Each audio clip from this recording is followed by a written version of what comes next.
Tapi kalau gue pribadi sih lebih ngerasa Sonoda cocoknya sama Yukari. Itu berdasarkan logika ya, bukan karena selera gue kayak gitu.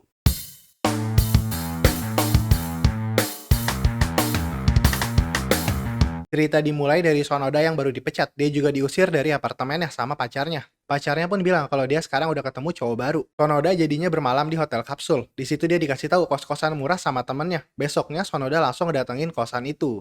Di situ dia disambut sama penghuni kosan itu. Tapi penghuni di situ kaget karena Sonoda adalah lelaki. Ibu kosnya ngira kalau Sonoda adalah perempuan. Ternyata Sonoda nggak lihat bacaan di iklannya kalau kos itu khusus perempuan. Sonoda jadinya mau langsung pergi. Tapi dompetnya hilang dan baterai HP-nya pun habis.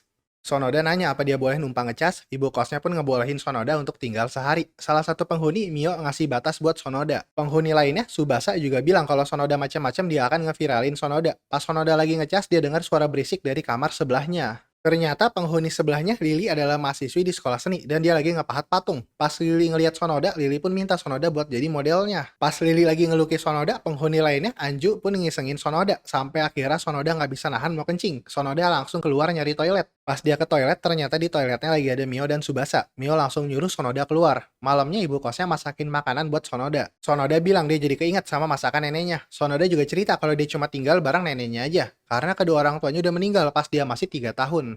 Pas kecil, setiap Sonoda ngeliat keluarga yang bahagia, Sonoda jadi cemburu. Dan sampai sekarang jadinya Sonoda bermimpi buat punya keluarga yang bahagia juga. Tapi Sonoda ngerasa dia masih jauh dari mimpinya karena dia baru aja diputusin dan dia juga baru dipecat dari tempat kerjanya.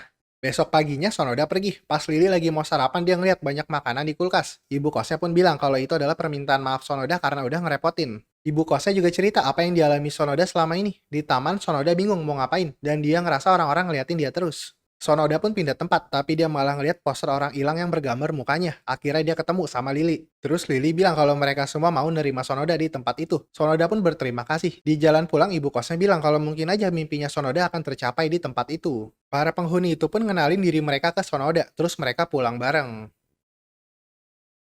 Nah, itu chapter 1 dari manga Isoni Kurashite Deska. Atau kalau dalam judul Inggrisnya, Can I Live With You? Atau kalau dalam judul Indonesianya, Bisakah Aku Tinggal Bersamamu? BTW, pengarang manga ini tuh yang ngebuat Domestic Girlfriend. Dan sekarang gue mau ngasih impresi gue dari manga Isoni Kurashite Deska. Ibu kosnya gampang banget ya, kosan khusus perempuannya langsung boleh ditempatin lelaki.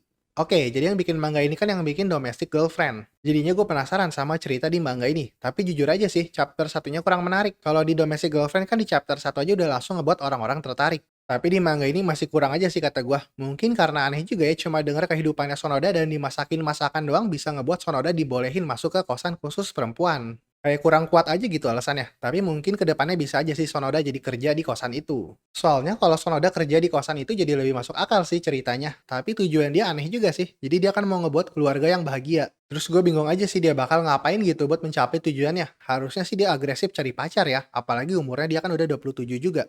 Jadi kalau kedepannya sih Sonoda cuma jadi karakter protagonis yang pasif yang cuma nunggu kesempatan aja, gue pasti akan berhenti baca sih. Soalnya dari mimpinya dia harusnya dia jadi protagonis yang aktif. Jadi ya buat sekarang gue pasti baca chapter selanjutnya karena gue masih mau ngeliat perkembangannya Sonoda. Dan selain itu juga karena desain karakter ceweknya bagus-bagus. Mungkin cuma si Mio aja yang gue ngerasa biasa banget, tapi karakter lainnya menarik semua sih. Terus terakhir gue rasa endingnya Sonoda akan jadian sama salah satu penghuni atau mungkin sama semuanya ya. Tapi kalau ngeliat jalan ceritanya kayaknya si Lily yang akan jadi kandidat pertama buat jadian sama Sonoda. Tapi kalau gue pribadi sih lebih ngerasa Sonoda cocoknya sama Yukari. Itu berdasarkan logika ya, bukan karena selera gue kayak gitu.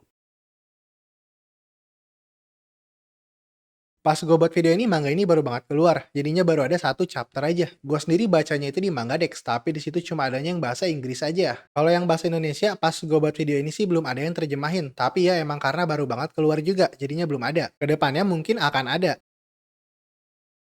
Segitu aja first read dari gue buat manga Isoni Kurashite Ideska. Semoga kalian suka ya sama videonya. Kalau suka bisa di like dan subscribe. Kalau nggak suka bisa di dislike. Oke, terima kasih udah mau nonton. Sampai jumpa di video berikutnya. Bye-bye.